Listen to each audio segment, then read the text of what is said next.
सत साहेब जी, सभी भगत भाइयों को, भगत जियो, आप सभी से मेरा निवेदन है कि आप सभी परमात्मा के इस पवित्र ज्ञान को फैलाने में सहयोग करें। मेरी वीडियोस को लाइक और शेयर करें और फेसबुक पर फॉलो और यूट्यूब पर सब्सक्राइब करें। सत साहेब जी। तो परमात्मा ने हमारे लिए क्या कुछ नहीं किया, क्या करना चाहा, लेकिन हम इतने नालायक हो गए, इतने अज्ञानी हो गए, हम अपने भगवान को नहीं पहचान पाते। और जब तक हम अपने भगवान को नहीं पहचानेंगे, हमारे कष्ट कभी समाप्त नहीं हो सकते। यहाँ कोई सुखी नहीं है, न ब्रह्मा सुखी, न विष्णु सुखी, न शिव सुखी। इनके इतिहास पढ़कर देख लीजिए आपने। अब तो शिक्षित हो, ये पढ़ कर देखना, शिव पुराण, विष्णु पुराण, ब्रह्मा पुराण, देवी पुराण, क्या क्या हालत हुई इन लोग इनकी। खुद विष्णु जी कहते हैं कि मैं ज्यादातर तप करता हूँ शक्ति चार्ज करने के लिए, और फिर राक्षसों के साथ लड़ता रहता हूँ। कुछ समय मिलता है तो मैं रुक्मिणी अपनी लक्ष्मी के साथ कुछ ही समय व्यतीत कर पाता हूँ। तो बताए सुखी कहाँ। श्री रामचंद्र जी, यहाँ श्री राम रूप, विष्णु जी श्री राम रूप में आए, उनका जीवन देख लो, आजीवन दुखी रहे। हम चाहे उनको भगवान के कुछ भी मानते रहे, जिसकी पत्नी कहीं, बालक कहीं, और आप चाहे राजा के राष्ट्रपति बना रहो, पूरी पृथ्वी का राजा बन जाओ, उस जीव को, उस व्यक्ति को चैन कति नहीं, सुख का सांस नहीं उसको। ऐसे श्री कृष्ण जी का जीवन देख लो, सारा कितना दुख में रहा और अंत कितना बुरा हुआ। श्री रामचंद्र जी का भी अंत कैसा हुआ।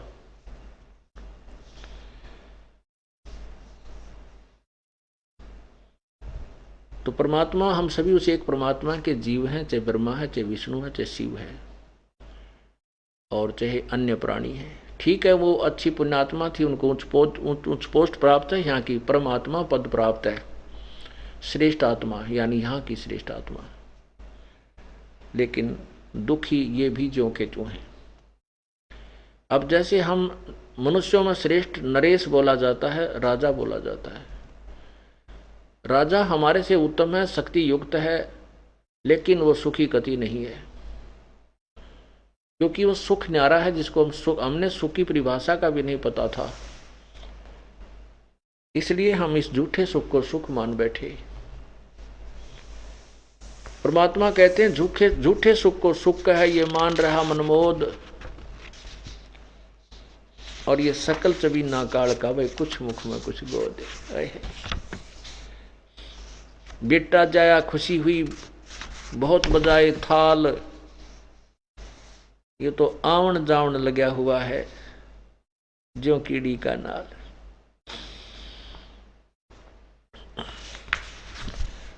तो इसलिए परमात्मा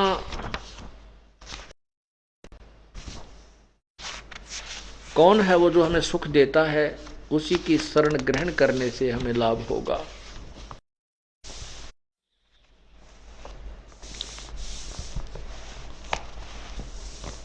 सत कबीर दुआरे, तेरे पर एक दास भिखारी आयो, सत भक्ति की भिक्षा दे दी जो उम्मीद कटोरा लाया है। यहां ना कोई भक्ति कर सकता है, उस परमात्मा की छत्र छाया जिस पर नहीं है, कितनी बात बनाओ है। हाँ, डले ढो सकता है। कैसे कर सकता है, जैसे कावड़ लेते हैं, ये कर सकता है। और तप कर सकता है उल्टा सुल्टा हो करके, व्रत रख सकता है 2-3 दिन हफ्ते में। लेकिन ये सत्य भक्ति प्रथम तो प्राप्त नहीं हुआ, प्राप्त हो जाती हो काल कर्ण देना। जब तक मालिक की छाया आपके, उनका मेहर भरा पंजा आपके ऊपर नहीं रहेगा, तो आप एक सांस भी नहीं ले सकते भक्ति का। कितना दयालु है परमात्मा। पहले अपने ज्ञान से समझा बुझा कर आपको अपने चरणों में लेता है। जिस तरह बांदरी अपने बच्चे नसीने का लगाई फिरती है, ऐसे लगाता है। पहले आपको शरण में लेता है, फिर आपके ऊपर काल के आने वाले वह चोट, उनके ऊपर ऐसे सुरक्षा कवच डाल देता है। यदि हम मर्यादा तोड़ देते हैं, परमात्मा की उस रेंज से बाहर चले जाते हैं, सुरक्षा से चक्र को तोड़ देते हैं, जैसे सीता ने तोड़ा था, तो फिर हम महान कष्ट उठाते हैं। तो ये भक्ति भी वो परमात्मा ही करवा रहा है। ये सत्कर्म मानना आपके ऐसे ऐसे दुख दूर करता है। आपको विचार आता है कि यदि ये मैं आज ये मेरे को हानि हो जाती तो 50,000 रुपये का नुकसान था, ओहो हो 1,00,000 रुपये की हानि थी, ऐसे था। और भी कोई परिवार का सदस्य बचा देता है परमात्मा मृत्यु होने से, तो उसकी तो कीमत आप तोल ही नहीं सकते। तो फिर आपको प्रेरणा होती है, जब भगवान हमारा इतना साथी है तो हम क्यों ना भगवान के दरबार में चलें, सत्संग सुने। परमात्मा कहते हैं, लोभी मन नाम सुमर ले रे, रे मनवा तू जीवित मर ले रे। जीवित मरना यही है, क्योंकि यह मौत तो काल ना जाने कब कर देगा। वो तो उसने गिन कर सांस डाल रखे, उससे आगे वो ना दे एक भी। ये सांस भी परमात्मा ही आपको बढ़ाकर बढ़ाएगा। सब सदग्रंथ प्रमाण देते हैं, सब संत प्रमाण देते हैं, परमात्मा की अपने वचन प्रमाण देते हैं। तो हम यदि हमारी मृत्यु हो जाती है तो ना हमारे बच्चे हमारे साथ हैं, और जिस काम के को पूरा करने के लिए हम दिन पढ़ते ना रात पढ़ते, वो काम जो का तू रह जाता है। वो महल कोठी जो की तो रह जाती है, जिनके लिए हम अपना सारा जीवन डिवोट कर देते हैं। तो परमात्मा कहते हैं, मृत्यु के बाद आप दोबारा उस काम को करने नहीं आ सकते, उस घर में नहीं प्रवेश कर सकते। हाँ, भूत बनकर चाहे वहाँ घूमते रहना, वो अलग बात है। तो आप क्यों ना जीवित मर लो। ये समझ लो कि हम 3 दिन खातर मर गए, और फिर देखो मरे पाछे क्या होता है। आप करते कुछ सकते नहीं, क्योंकि मरने के बाद आदमी क्या कर सकता है, ना घर जा सकता, ना उन बालका ने संभाल सकता, ना देख सकता, ना उस काम ने ठीक कर सकता। अगर 3 दिन आप मर जाते हो जीवित, और मरने के बाद फिर घर जाते हो, को थोड़ा बहुत नुक्स हो गया तो आप ठीक तो कर सकते हो मेहनत करके। और जिस दिन काल टिकट काट देगा फिर भी तो मराएंगे, एक दिन खत्म हो ही जाना है। तो इसलिए परमात्मा के चरणों में इन विचारों को करके ही हम आ सकते हैं, ना तो काल एक कदम भी अच्छे काम और सत्संग की तरफ नहीं आने देगा। और विशेषकर इस परम पिता के मार्ग पर वो पूरा जोर लगा देता है, लेकिन परमात्मा के सामने उसका जोर चलता नहीं। उसी का परिणाम है कि इतनी सर्दी होती है, इतनी गर्मी होती है, वर्षा भी होती है, काम का समय भी होता है, और फिर भी ये पुण्यात्मा उमड़ उमड़ कर आ रही है। ये इस तत्व ज्ञान का प्रभाव है और परमात्मा के मेर भरे पंजे का परिणाम है, जो आपके 100 प्रकार के कष्टों को दूर करता है।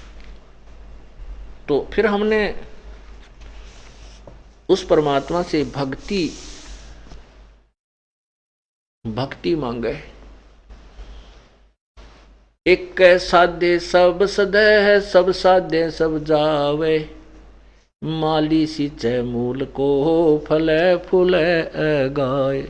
यदि हमने भगवान से भक्ति मांग ली तो सब कुछ मांग लिया। क्योंकि भक्ति में जो बाधक चीज है, जैसे आपका किसी चीज का भाव है, संतान का है, संपत्ति का है, या कोई और परेशानी है, तो भक्ति में बाधक होंगी। और आपने भक्ति ही मांग ली भगवान से तो बाधक वो होने नहीं दे, क्योंकि भक्ति जब चलेगी, जब वो बाधाएं दूर होंगी, तो अपने आप सारा काम ठीक हो गया। इसलिए हम परमात्मा के दरबार में एक भिखारी बनकर जाते हैं, और हम क्या मांगते हैं, जो हमने मांगना चाहिए वो मांगे। ठीक है, कोई निसंतान संतान की आस लेकर ही आता है, रोगी है वो स्वस्थ होने की ही इच्छा रखता है, निर्धन धन की ही मांग लेकर आता है। ये तो है पहली क्लास के बच्चों की स्थिति, कोई बात नहीं, वो कह भी सिखाने पड़ेंगे, परमात्मा वो भी शिक्षा देगा, वो भी देगा आपको।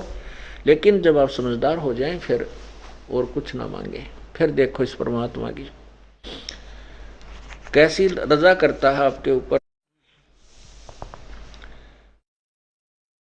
सत कबीर द्वारे तेरे पर एक दास भिखारी आया है, भक्ति की भिक्षा दे दी जो उम्मीद कटोरा लाया है। भक्ति की भिक्षा दे दी जो उम्मीद कटोरा लाया है।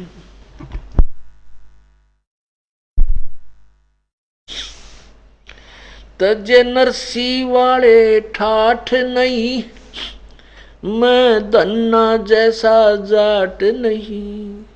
तजे नरसी वाले ठाठ नहीं, मैं धन्ना जैसा जाट नहीं। मेरी मोर ध्वज जैसी साठ नहीं, जिसने लड़का चीर चढ़ाया है। भक्ति की भिक्षा दे दी जो उम्मीद कटोरो लो है। सत्य कबीर द्वारे तेरे पर एक दास भिखारी आया है। भक्ति की भिक्षा दे दी जो उम्मीद कटोरो लो। शेख फरीद जैसा तप नहीं, मेरा वाल्मीक जैसा जप नहीं।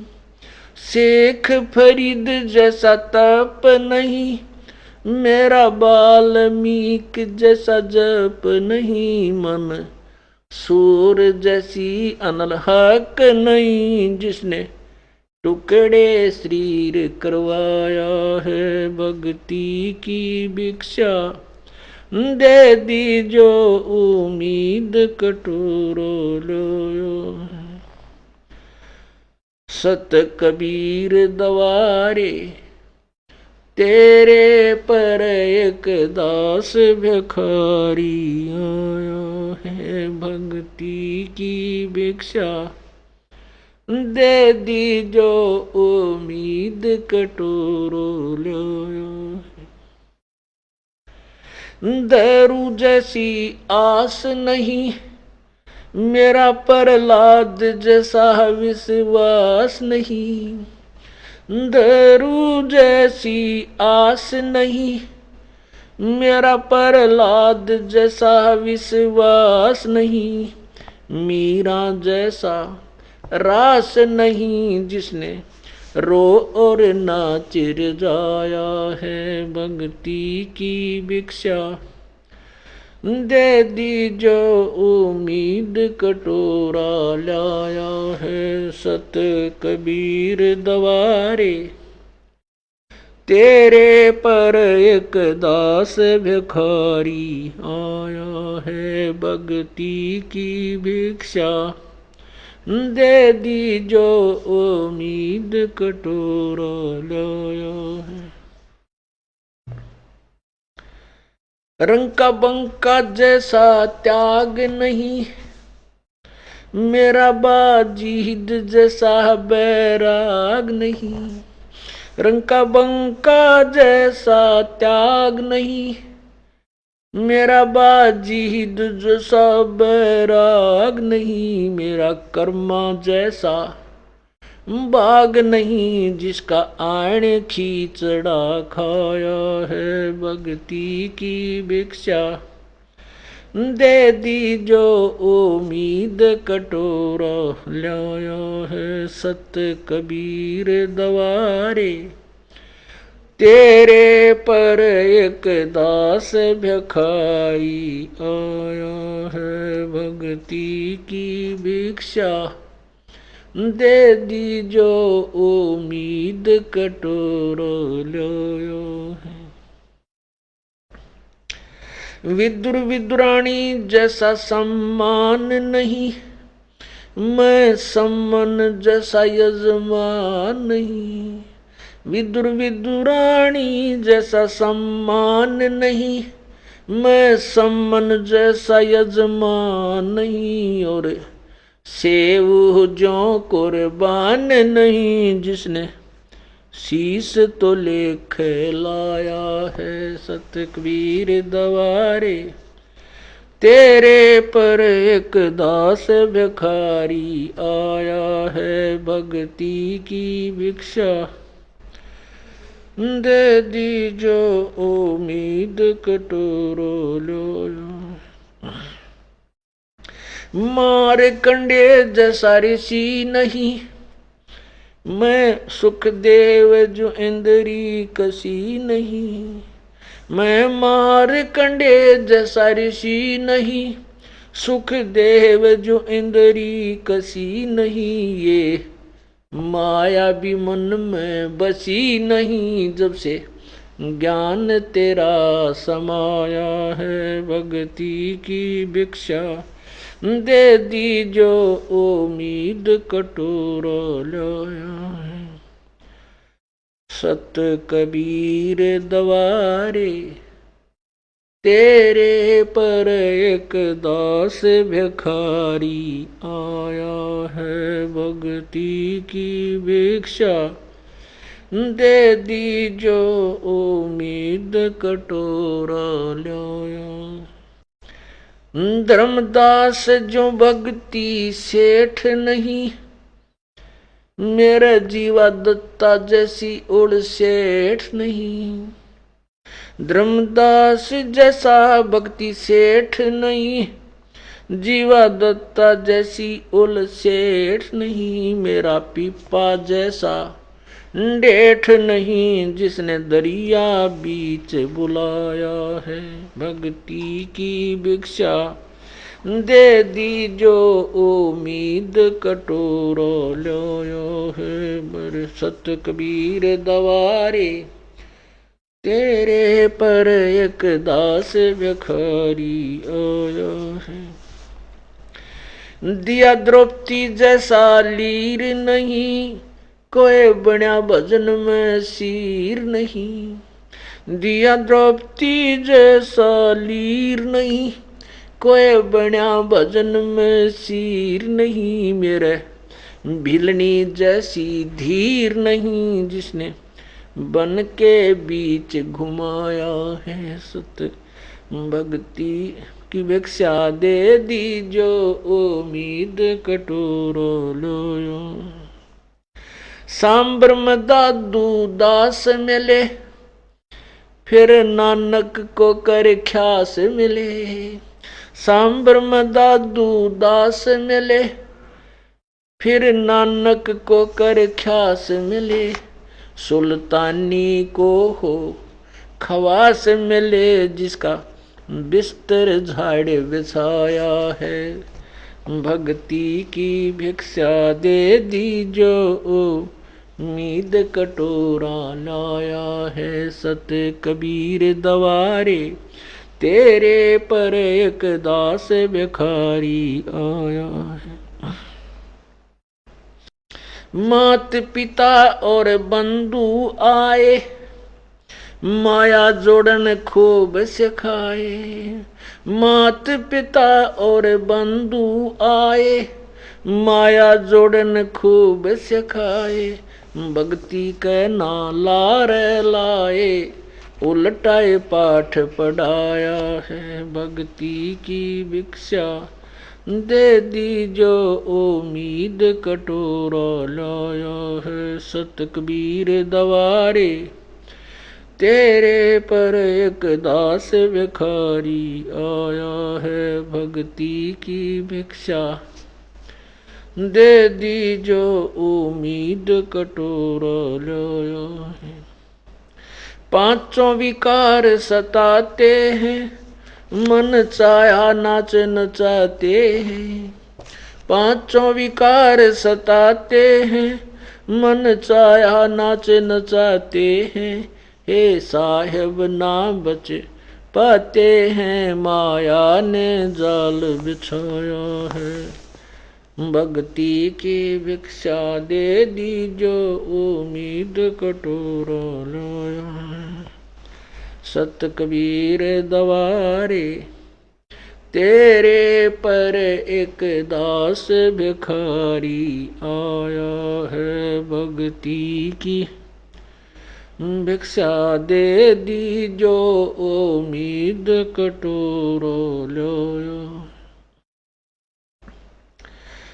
गुरु राम देवानंद जैसा संत नहीं, मैं भक्तों जैसा भक्त नहीं। स्वामी राम देवानंद जैसा संत नहीं, मैं भक्तों जैसा भक्त नहीं। रामपाल को चाहिए ये जगत नहीं, एक तेरा ही शरणा चाया है। भक्ति की भिक्षा दे दी जो उम्मीद कटोरा लाया है। सतकबीर दवारे तेरे पर एक दास भिखारी आया है। सत कबीर दवारे तेरे पर एक दास भिखारी आया है। भक्ति की भिक्षा दे दी जो उम्मीद कटोरा लाया है। सत साहिब। परमात्मा की महिमा को समझने के लिए हमने हर प्रकार का सहयोग लेना पड़ता है। जैसे इस वाणी में आपने सुना कि तजे नरसी वाले ठाठ नहीं, मैं धन्ना जैसा भी जाट नहीं। मेरी मोर ध्वज जैसी साठ नहीं, जिसने लड़का चीर चढ़ाया है। हे परमात्मा, इस कलयुग के अंदर आकर के हम इतने तुच्छ बुद्धि हो चुके हैं, इतने हम सतर से गिर चुके हैं कि उन महापुरुषों की यदि हम कथाएं सुने कि जिनसे आप प्रसन्न हुए, इतनी भी हिम्मत हमारे अंदर नहीं रही। वो भी आप ही उत्पन्न करोगे तो कभी कुछ आपके दास कर सकेंगे। जैसे परमात्मा जो है ये आपे आरती आपे साजे आपे किंगर आपे बाजे आपे ताल झां जनकारा आप नचा आप देखण हारा। ये सब खेल आप ही करता है। जैसे नरसिंह जी एक बहुत बड़े साहूकार होते थे, सेठ थे, बहुत बड़े धनी थे। अब ये धनी या सेठ या कोई उच्च पोस्ट और कोई संसारिक जिसको हम सुख मानते, वो अपने ही पुण्यों से होता है। हमारे साथ दो प्रकार के कर्म होते हैं। शुभ कर्म दो प्रकार के होते हैं, एक तो पुण्य होता है, एक भक्ति कर्म होते हैं। एक तो पुण्य कर्म होते हैं, एक भक्ति कर्म होते हैं। जिनके पास भक्ति कर्म भी हैं और पुण्य कर्म भी हैं तो वो बड़े सेठ भी हो जाते हैं, और किन्हीं कारणों से वो भक्ति से वंचित भी हो जाते हैं अपने, क्योंकि भक्ति की प्रेरणा तो उनमें होती है लेकिन वो उनकी साधनाएं कुछ और ही जो शास्त्र विरुद्ध उन पर आरूढ़ हो जाते हैं। और जो जिनके पास पुण्य कर्म नहीं है, जैसे धर्म वाले, और भक्ति कर्म जिनके हैं वो बिल्कुल निर्धन होते हैं। पैसे पैसे की उनको चिंता बनी रहती है, लेकिन उनके पास भक्ति कर्म होते हैं तो उन दोनों को ही परमात्मा संभालता है। तो कुछ भी कारण बनावे, जैसे तजे नरसी वाले ठाठ नहीं, मैं दन्ना जैसा जाट नहीं। अब दोनों ही इसी एक पंक्ति में दोनों प्रकार के एग्जाम्पल आ जाते हैं। जैसे नरसिंह जी एक बहुत बड़े सेठ थे और वो कंजूस इतना था कि चौनी दान नहीं करता था। ये माया का एक ऐसा प्रभाव होता है कि जिसके पास माया बढ़नी शुरू हो जाती है वो कति मुंजी हो जाता, कंजूस बन जाता है। ये बट नेचुरल होता है, और माया होती भी उसी के पास है जो कंजूस घना हो जाएगा। और जितनी माया जीव के पास बढ़ती चली जाएगी वह उसके दुश्मन बन जाएगी, अंत में बुरा हाल होगा उसका। ऐसा नियम है इस माया का। तो परमात्मा, अब हमने दान धर्म किया हुआ है तो अगले जन्म में हम भक्ति नहीं कर सके, नेक्स्ट जन्म हमारा मनुष्य का हो जाता तो किया हुआ कर्म तो ये काल भगवान यानी परमात्मा देगा ही देगा। उसके आधार पर बहुत बड़ा धनी हो गया नरसिंह जी, लेकिन था वो पिछले जन्म का संस्कारी भक्त था। उसके अंदर भक्ति क्रम और साथ में ये दान धर्म के पुण्य दोनों क्रम थे। अब परमात्मा ने तो अपनी आत्मा का उद्धार देखना होता है। अपनी आत्मा जैसे नरसिंह जी श्री कृष्ण जी की पूजा करता था, उसी को सुप्रीम पावर मानता, जैसे आप सभी मान रहे थे। और घर में जो भी सुख होता था तो हम भी ये सोचा करते थे, भगवान विष्णु जी ने, भगवान श्री कृष्ण ने, भगवान शिव जी ने, बाबा श्याम जी ने, इन सबके साथ जले गुण गाया करते थे। हम किसको सुख मानते थे? जैसे पास हो गए, फिर नौकरी लग गई, लड़का हो गया, लड़की होगी, मकान बना लिया, तो हम सोचा करते हमारे श्री कृष्ण भगवान ने ठाठ कर दिए। हम भी श्री कृष्ण के गुण गाया करते थे कि वही हमें लाभ दे रहा है। अब हमें पता चला कि नहीं, हम परमात्मा कबीर परमेश्वर के बच्चे थे, कभी उनकी शरणों में रहे थे, थोड़ा बहुत दान पुण्य जिस हमसे बना था वही पुण्य हमें मालिक वही दे रहा था। और जो भी सुख होता था हम उन्हीं को क्रेडिट भगवान विष्णु श्री कृष्ण जी को क्रेडिट देते थे, फिर बाबा श्याम जी को भी, हनुमान जी को भी, यानी सभी को हम इसका निमित्त बनाते थे। ऐसे ही नरसिंह जी श्री कृष्ण जी के पुजारी थे, उन्हीं को वो भगवान मानते थे, लेकिन दान दून नहीं करते थे। जैसे हम भी पहले ऐसे ही थे, हनुमान जी की पूजा करते थे, मंगलवार का व्रत रखते थे, शाम ने 100 रुपये का प्रसाद बांट देते थे। बस इसको हम फाइनल धर्म समझ रहे थे। सुप्रीम बहुत ज़्यादा, इतना ही ज्ञान था हमारे को। तो ऐसे ही वो नरसिंह जी बहुत कंजूस हो गया था, एक नया पैसा दान नहीं करे, और माया का बहुत ज़्यादा संपत्ति थी उसके पास, और उसकी हुंडी चलती थी। हुंडी क्या होती है? जैसे वर्तमान में तो बैंक हो गए, यहाँ से ड्राफ्ट बनवा दिया जाता है, पैसे जमा करा दो आपको एक कागज मिल जाएगा, उसको ड्राफ्ट बोलते हैं। ड्राफ्ट ही समझो एक हुंडी, पुराने समय उसको हुंडी कहते थे। तो किसी अक्षेत्रीय सेठ को, शहर के सेठ को, साहूकार को, धनी व्यक्ति को राजा की तरफ से प्रमाणित किया जाता था कि इसके पास इतनी संपत्ति है और ये इतने रुपए तक की हुंडी यानी ड्राफ्ट बना सकता है। और उससे ड्राफ्ट बनवा करके उसके दस्तखत होते थे, उसके साइन होते थे, उसका कोड वर्ड होते थे, वो अपना लिख देता था। तो आगे वाले सेठ साहूकार उसे परिचित होते थे कि उसकी हुंडी, उसको हुंडी प्राप्त है, तो उसके साइन है, तो वो पैसे दे देते थे, वो कागज रख लेते थे। तो 6 महीने में, 1 वर्ष में अपना वो आदान प्रदान कर देते थे, वो पैसे अपने लिए दे लिया करते थे।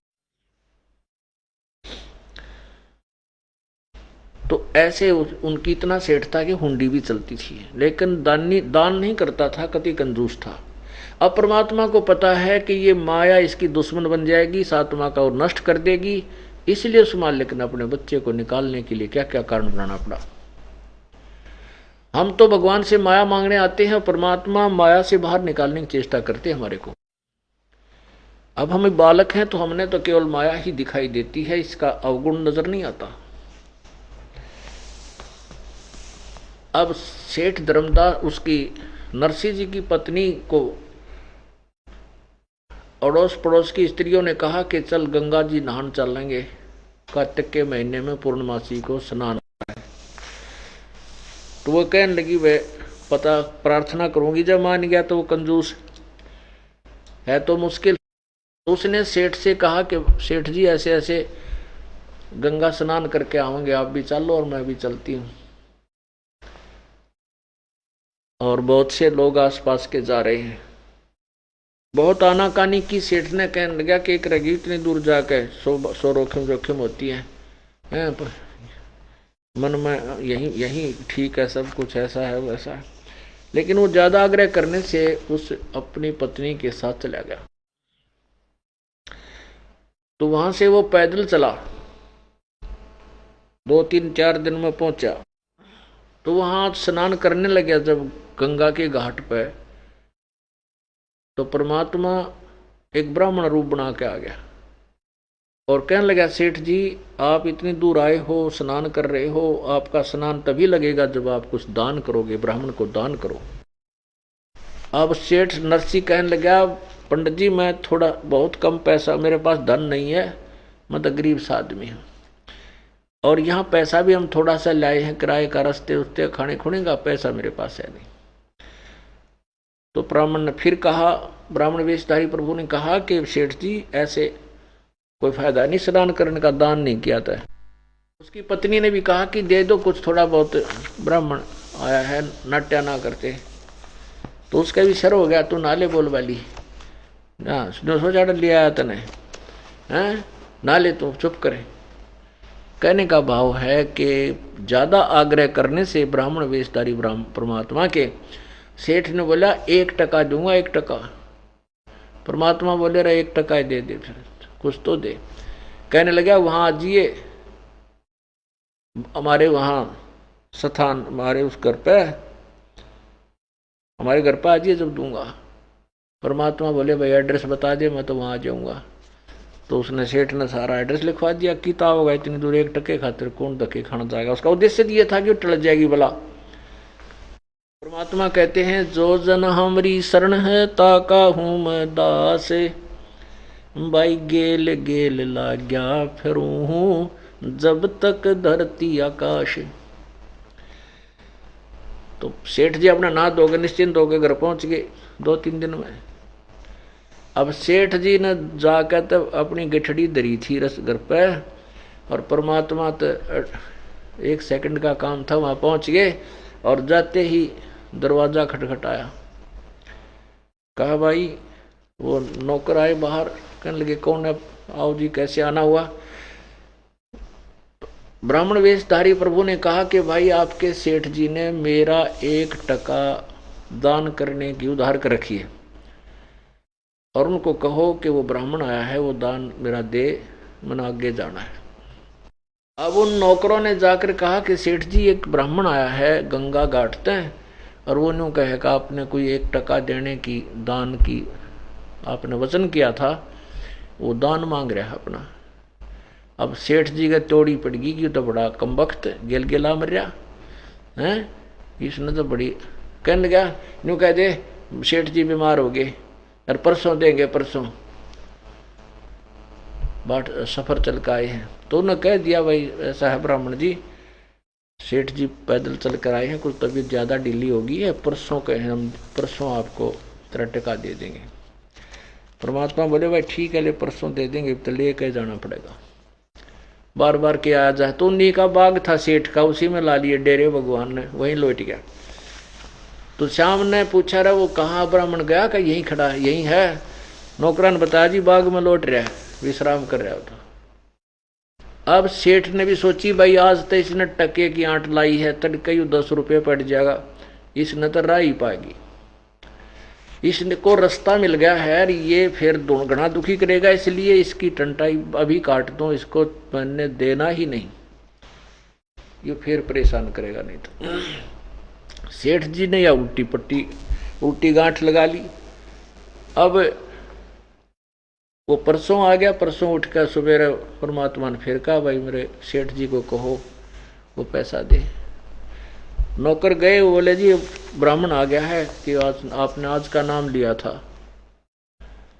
सेठ बोला न्यू कह दो हमारा सेठ तो मर गया।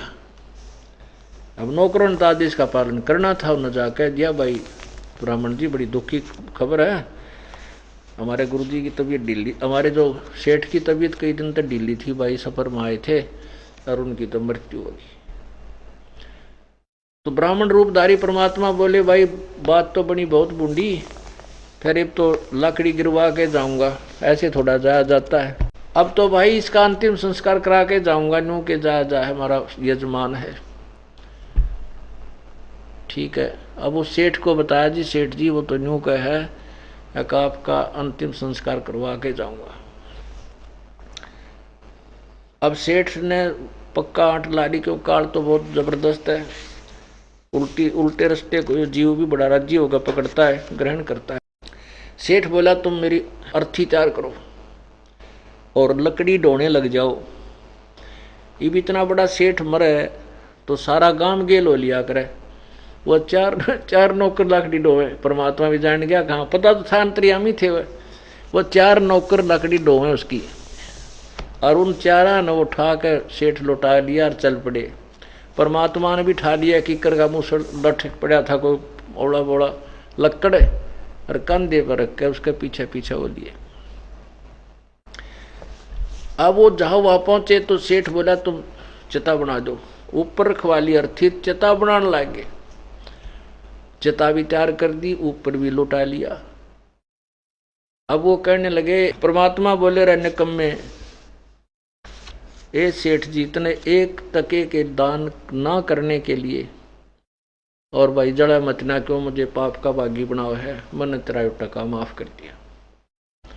अब सच्ची बात है, कहाँ सच्ची कह दी वचन होते हैं, हमने तेरा टका माफ कर दिया, मैं नहीं लेता, क्यों खाम का पाप का भागी बनाओ मुझे, आत्मदाह करने लग रहा तू। सेठ जी खड़ा हुआ और इतना कंजूस हो गया, नौकरा ने बोला सारे ठाओ लकड़ी वापस, वापस सारी लकड़ी वापस लिया। छोटी बहुत तो वो छोटी मोटी रहेगी तो उसने आप धोती में गाल लें आओ टांगे आओ उसको। कहने का भाव यह है कि इतना दुष्ट हो गया था वो और इतनी प्यारी आत्मा थी भगवान की। अब परमात्मा कैसे उस गंध में छोड़ सकता था उसे। अब सेठ जी अगले दिन सैर सपट्टे को चल पड़ा, क्यों 3-4 दिन तक घर में पड़ा था, अंदर ही टट्टी हुआ था, बहुत दूर निकल गया।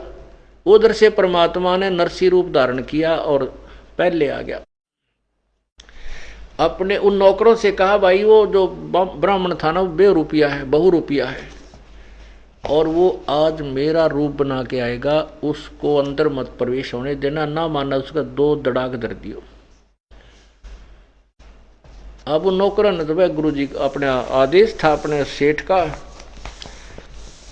तो वो सेठ वो बाहर खड़े थे, नौकर कोई आ गया तो धमकावांगे उसने। तो थोड़ी देर के बाद वो नरसी जी ओरिजिनल आ रहे हैं और वो तो अपना ऐसे आ रहा है खूब। जब निकट आ लिया ना, जब वो नौकर बोले रहे खड़ा हो जाइए वहीं पर, नकली अंदर मत आ जाना। तो सेठ कहे है करोड़ी मले है, तू जानता नहीं मैं नरसी हूँ। वो बोले हम जाना तेरे को, तू बकवाद मत करे, हद होली है। अब आदेश हो गए तेरा जूत मारने के, हमारा सेठ ने आदेश दे दिए। किसकी बात करे, कौन सेठ है? अब दूर हो जाओ, तुम जानते नहीं मैंने, तुमने पुलिस में पकड़ा दूंगा। अब वो नौकर चले उसका नहीं, आंख लाल करके जान गया अभी बात क्या है। कहले कौन है थरे?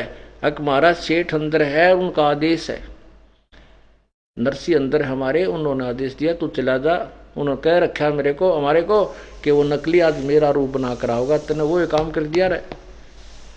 अब नरसी समझ गया भाई उसने तो जुल्म कर दिया, उसने मेरा रूप नकली बना लिया और मेरी संपत्ति को वो हड़प करना चाहता है। जाकर के उसने रिपोर्ट लिखा दी, कोर्ट में केस कर दिया और जज वहां अदालत ने समय का तगाजा देखते हुए फटाफट वो अगले दिन की तारीख ला दी और सेठ नरसी के वो कागज दोनों को बुला लिया, दोनों को बुला लिया, अपना अपना प्रमाण दो भाई, ओरिजिनल और नकली का, डुप्लीकेट का। तो पहले तो उस ओरिजिनल से पूछा नरसी से कि भी बता तू कोई ऐसा प्रमाण तेरे घर में कोई कागज पत्री से हो जिस तरह प्रमाणित कर सके तो वो ओरिजिनल है, वास्तविक है। नरसी का 2-4 बात याद थी, ऐसे था छोरी का ब्याह कराया था, इतना दान दिया था, उस बही में लिख रखा है, ठीक है। फिर उस परमात्मा से पूछा भी सुना तेरा कोई प्रमाण हो इस बही में, हमें कोई ऐसी बात बता दे जो इसमें लिखी हो। परमात्मा ने शुरू से लेकर आखिर तक सारी सुना दी। अब वो नकली जो भगवान नकली नरसी था वो तो कोर्ट ने असली सिद्ध कर दिया और ओरिजिनल था उसको डुप्लीकेट सिद्ध करके और कह दिया भाग जाए यहाँ से। अब नरसी जी बैठ गया माथे बात धर के बाहर जंगल में जाके, भगवान या कौन बड़ी हो, मेरा कौन से जन्म का शत्रु था, आज मेरी सारी हड़प ली संपत्ति इसने। तब परमात्मा उसी ब्राह्मण रूप में वहां आके खड़ा हो गया, ने बोला सुना भगत जी, यह संपत्ति तेरी थी या मेरी थी? अब नरसी उसके मुंह का नहीं देखा, अग भाई थी तो मेरी, पर तू चालबाज गणा है, तने काबू कर दी। अकना या तेरा भूल लाग रही थी बच्चा, या पहले भी तेरी नहीं थी या पहले भी मेरी थी। फिर उनको पूरा ज्ञान बताया। पुण्यात्मा थी, थोड़े संकेत को समझ गया, बेटा तू आज मर जावे तो तेरी थी या नहीं थी? और तेरे ना तेरा कोई पुत्र, एक बेटी वत ने ब्याह रखी, इस संपत्ति ने सिर पर धरकर नाचेगा। तेरे मरने के बाद ये लोग बांटेंगे तेरे हकीकी, और तू गधा बनेगा या दुनिया की पैसे 2 नंबर के धंधे करके तेने ब्याज गणा लगा लगा के संपत्ति जोड़ रखी। अब वो सेठ था, उस पुण्य अधिकारी था, उसका सारा शरीर कांपन लग गया परमात्मा की यथार्थ ज्ञान को सुनकर। चरण पकड़ लिए, परमात्मा से कहने लगा कि भगवान मेरे लिए कोई कारण, इसका इस जहर जो मैंने खा लिया अर्थात इतने पाप इकट्ठे कर लिए, इसका कोई कारण बताओ, समाधान बताओ।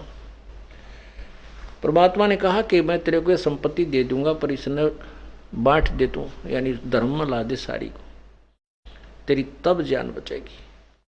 कहते हैं एक के चोट से धारी राजे ने मिलना दाचा, एक का बात मैं समझ गया, तो आज मर जाऊंगा, कल मेरी है ही नहीं। और ये जो दुनिया को लूट लाट के इधर उधर के ब्याज दुगने तगने ला कर ने 2 के 20 बना कर ने कलम झूठी साची लिख के माया जोड़ रखी है मैंने। तो उसने फिर सारी संपत्ति को धर्म में लगा दिया, कति कंगाल हो गया, और उंडी भी उसकी समाप्त होगी, चलनी बंद होगी।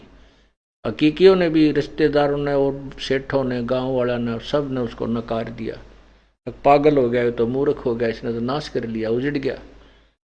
अब परमात्मा देखो, भगवान के मार्ग जो चलते हैं ना, उनके सारे उल्टे काम लग गया अग्र संसार ने। अब वही नरसी जंगल में जाकर झोपड़ी गाल कर बैठ गया, और वहां पर कुछ एक भक्त जो एकादश कोई श्रद्धालु था वहां आ जाया करते थे, और 10-12 वहां साथ आसपास के गांवों के कुछ सूरदास उनके पास आकर बैठ जाते थे। उस भगत की बातों में बहुत रुचि रखते थे और समझाते थे कि नरसी आपने बहुत कमाल कर दिया, ये सब लीला परमात्मा की हुई है, तो हिम्मत मत हारना, भगवान तेरे साथ रहेगा। तो नरसी को पता लग गया कि भैया तो ज्ञान मेरा समझ में आ गया, जब स्टेप लिया मैंने, बाकी दुख सुख कितना ही आओ, भगवान से दूर नहीं हुआ जा सकता। एक दिन क्या हुआ कि 4 साधु थे, संत भक्त, उन्होंने द्वारका जाना था सैर सपट्टा करने के लिए, और उनके पास 500 रुपये थे। अब रास्ते में 500 रुपये लेकर चलना खतरे से खाली नहीं था, क्योंकि रास्ते में डाकू चोर लुटेरे लूट लिया करते। तो उनको पता था कि यहाँ कोई सेठ होगा इस शहर में, उसकी हुंडी बनवा लेते हैं उससे। तो उनको पता चला कि यह नरसी नाम का एक सेठ था, वो पहले भी पता था उनको। तो उन्होंने पूछा भैया नरसी नाम का सेठ है, हमने उससे हुंडी बनवानी है। तो नगर वाले कुछ एक ऐसे निकम्मे भी होते हैं जो मजाक कर देते हैं, वो कहने लगे भाई नरसी सेठ ना, बिल्कुल सही कहा आपने, और वो अब बाहर जंगल में एक झोपड़ी डाल कर रहता है भाई, आजकल वो नखरे बहुत करता है, उसके पास पैसे गणे हैं ना, तो लोग दिखावा वो एक झोपड़ी बना कर रहता है और नखरे करता है, बुंडी जाते नाटेगा तुमने, पर तुम मानियो मत ना। तो वो चले गए, जाके कहने लगे सेठ जी हमारी हुंडी बना दे, हमने द्वारका जाना है, ये ले 500 रुपये। अब नरसी बोला भाई महात्मा जी देखो मैं बिल्कुल कंगाल हो चुका हूं, मेरी हुंडी नहीं चलती। तो वो सेठ, वो साधु संत जो भगत थे वो कहने लगे नरसी तू बकवाद मत करे, तू जानता नहीं संत के उसको तंग करने से क्या हानि हो जाती है, और हमारी आत्मा दुखी ना करे, हमें बता दिया था गांव वालों ने कि तू नखरे करता आजकल। अब नरसी ने सोचा भाई पक्के ये तो पढ़ आगे भेज रखे हैं, जय मैंने आना क्या नहीं करी, ते शराब तेजे मन माने तो भिरड कैसे होते हैं, सर्प जैसे हैं। तो उसने परमात्मा को याद किया, भगवान तुम लज्जा रखियो, 500 रुपये रखवा लिए, और एक पत्र पे लिख दिया सांवल शाह, क्योंकि वो श्री कृष्ण का पुजारी था, सांवलिया भगवान, सांवल शाह, शाह माने सेठ, सांवलिया सेठ, द्वारका नगरी। आप इन चारों महात्माओं को 500 रुपये दे देना, आपकी अमानत मेरे पास सुरक्षित रखी है। बनाकर पर्ची दे दी। उधर से वो तो लेकर चल पड़े उस कागज को, उधर से सेठ ने 500 रुपये का सामान, खाद्य सामग्री, भंडारे का सामान मंगा लिया और उसका 500 रुपये पहले बहुत ज़्यादा होते थे। और उसका जो है भंडारा कर दिया, भोजन करा दिया साधु संत चलते फिरते रस्ते वालों ने, या वो से जैसे भी कोई आया। उधर वो चारों साधु वहां पहुंच गए संत, उन्होंने सारे द्वारका में ढूंढ लिया, भाई कोई सांवल नाम का सेठ बताया, उसके नाम या हुंडी है हमारी, हमने उससे 500 रुपये लेने। अब उस नगर के जो सेठ थे, बाणिये थे, वो कहने लगे, भाई महात्मा जियो तुम तो ठग लिए उस ठग ने, वो नरसी पक्का ठग है, उसकी हुंडी नहीं चलती, वो तो रिजेक्ट कर दिया गया सरकार की तरफ से, वो कंगाल आदमी है और तुम्हारे साथ धोखा कर दिया। अब वो महात्मा, वो संत भगत कह रहे हैं, भाई ऐसी बात तो नहीं है, वो तो ठग तो आदमी है को नहीं, और भाई वो सेठ नहीं मिल रहा है, या तुम्हारी बात पे भी कुछ थोड़ा बहुत जोर हमारे दिमाग में देना पड़ रहा है। आखिर में उन्होंने सोचा, भी बनता गई बहुत बूंदी बा, यहाँ इतनी दूर आ गए, कोई जान पहचान नहीं, पैसा एक मिला को नहीं, बाहर जाके गांव तय नगरी से बाहर बैठ गए।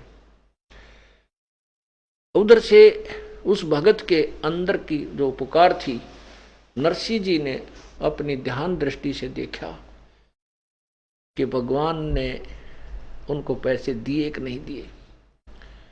तो देखा वो तो बाहर बैठे हैं और कोस रहे अपने किस्मत ने, रहे हम तो भाई, वो भगत तो मना करे था, सेठ तो मना करे था कि मैं सेठ नहीं रहा, पर हमने उसके साथ ज्यादा जो जबरदस्ती कर दी, अब उसको दोष के देवा, पैसे तो हमारे वहीं मिल जाएंगे, वापस चलेंगे, क्योंकि वो ईमानदार आदमी लग गया था, पर अब यहां कैसे रहेंगे, ऐसा सोच रहे। तो उसके मन में आई कि भगवान इस दास से के त्रुटि बनी, आप प्रकट क्यों नहीं हुए अपने बच्चों वहां दास के हुंडी लेने के लिए। तो उसने अपनी पत्नी से पूछा, सेठ ने, नरसिंह ने अपनी पत्नी जो उसके साथ ही रहती थी उससे पूछा कि जो 500 रुपये का खाने का सामान हम लाए थे, भंडारा कर दिया, उसमें से कुछ सामान बचा तो नहीं है। तो उसने बताया कि जो रोटी बनाने के लिए सूखा आटा और लोई बनाते समय हाथ से लगाकर ऐसे बनाते थे पहले, अब तो पानी पुनी का हाथ लगा लें, चिकना लगा लेते हैं, घी गया का, तो उसको पलोथन का आग्रह, हमारे हरियाणा वासी में पलोथन, वो थोड़ा सा आटा ही होता है, उसको अलग से रख लेते हैं। तो अने बोली थोड़ा सा ही पलोथन बचा है, यो तो बचा हुआ। तो सेठ ने कहा कि इसकी रोटी बना और कोई आदमी आपको मैं खिला का आऊँगा। उस 4 जो बचे हुए पलोथन की, यानी उस शेष आटे की जो रोटी बनाने के सहयोग के लिए रखा हुआ था, उस भगतनी ने 4 रोटी बनी, वह 4 रोटी बना दी। इतने में वही परमात्मा पूर्ण ब्रह्म वहाँ एक साथ भगत का राह चलते का रूप बनाकर आकर बैठ गया। भाई भगत भूख लाग रही है, नरसिंह जी वो रोटी बनवा के ताजी ताजी तैयार कर रहा था कि ले महाराज जी, ले भगत भाई रोटी खा। परमात्मा ने रोटी खाई और दुआ देते हुए चल पड़े। उधर से परमात्मा यही पूर्ण ब्रह्म कबीर देव एक वहां के मारवाड़ी सेठ जैसा रूप बना के डबल लंगड़ की धोती टांग रखी और इतना बड़ा साफा, कान्ना में 2 कलम टांग रहा, काख में बई, और वहां पहुंच गया उन भगतों के पास। कहने लगे, भगत जी कैसे बैठे हो यहाँ पर। वो भगत संत कहने लगे, भाई के बैठे हैं सेठ जी, हमारे खोटे लाग गए। हम एक नरसिंह नाम का सेठ है वहां पर, और उसको तो हम गलत नहीं कह सकते, वो उसकी हुंडी अब चलती नहीं, हमने उसके साथ जोर जबरदस्ती कर दी। और उसने एक सांवल नाम के सेठ का यहाँ चिट्ठी बना रखी है, और वो सांवल नाम का सेठ हमने पाया को ना, सारी द्वारका छान ली, और भगत जी हम तो कति भूखे मरे हैं, बहुत दुखी हो रहे। तो बोले, भाई आ जाओ। कौन कौन कहता है कि सांवल नाम का सेठ नहीं है। अगदी सारे पूछ लिए हमने बाणिए यहाँ के नागरिक। परमात्मा बोले, आ मेरे साथ, मैं हूँ वो सांवल सेठ। और वहाँ बाजार था भीड़ वाला, चौराहे के ऊपर उस बाजार के अंदर ने बोला, यहाँ चादर बिछाओ। वह चादर बिछा दी, और परमात्मा ने वहाँ चांदी के नए नए नोट ऐसे गिने, 1 2 तीन रुके मार मार के, और लोग भी खड़े हो गए देखने लगे कि सांग हो रहा है। जब वो 500 रुपये, क्योंकि 500 रुपये चांदी के तो गणे हो जाए, अच्छी की ठड़ी बने, अच्छा सिक्का होया करता इतना मोटा। आजकल जो रुपया होता है इससे भी दोगुना तिगुना बड़ा होता था। तो परमात्मा ने वो 500 रुपये गिन दिए और कहा भाई नरसिंह जी से कह देना उसका दास हाजिर रहेगा और कितनी हुंडी बेच दे सारी ग्रहण करूंगा। बोलो सतगुरुदेव की जय।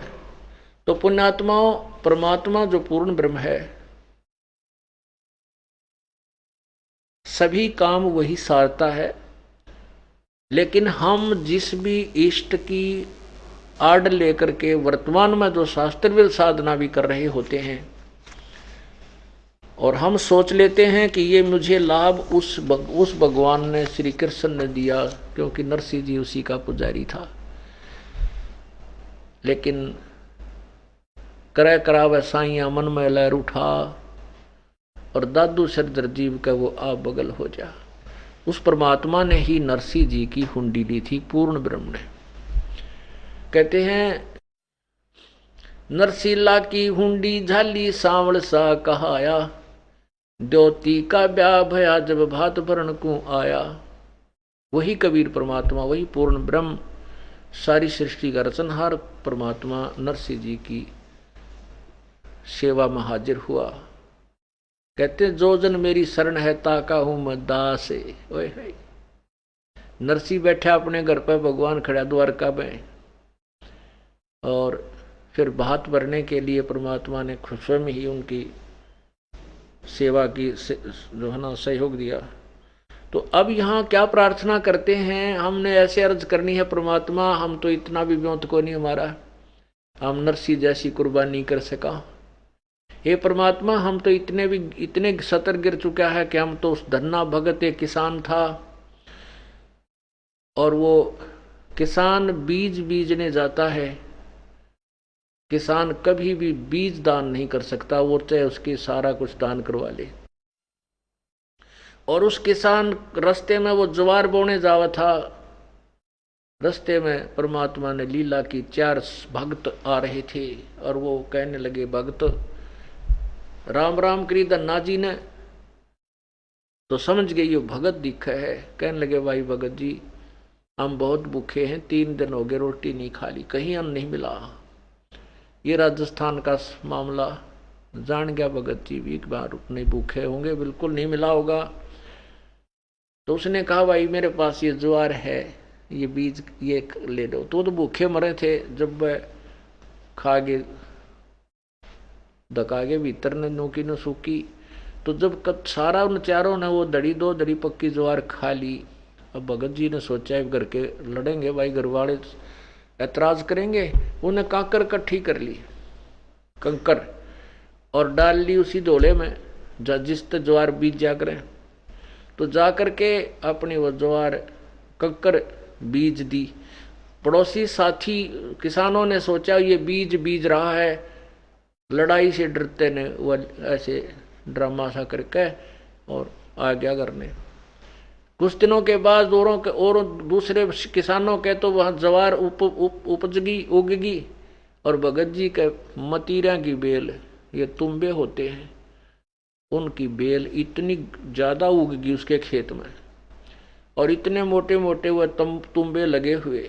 वो तो वैसे उगते हैं वहां पर फसल के अंदर ही, उनके केवल तुम्बे हैं, कोई फसल नहीं, क्योंकि बीजा नहीं रखा था। तो उसकी पत्नी कंजूस गणी थी, लड़ोकी गणी थी, और वो भगत जी दान दून में खूब जोर रखा करता था।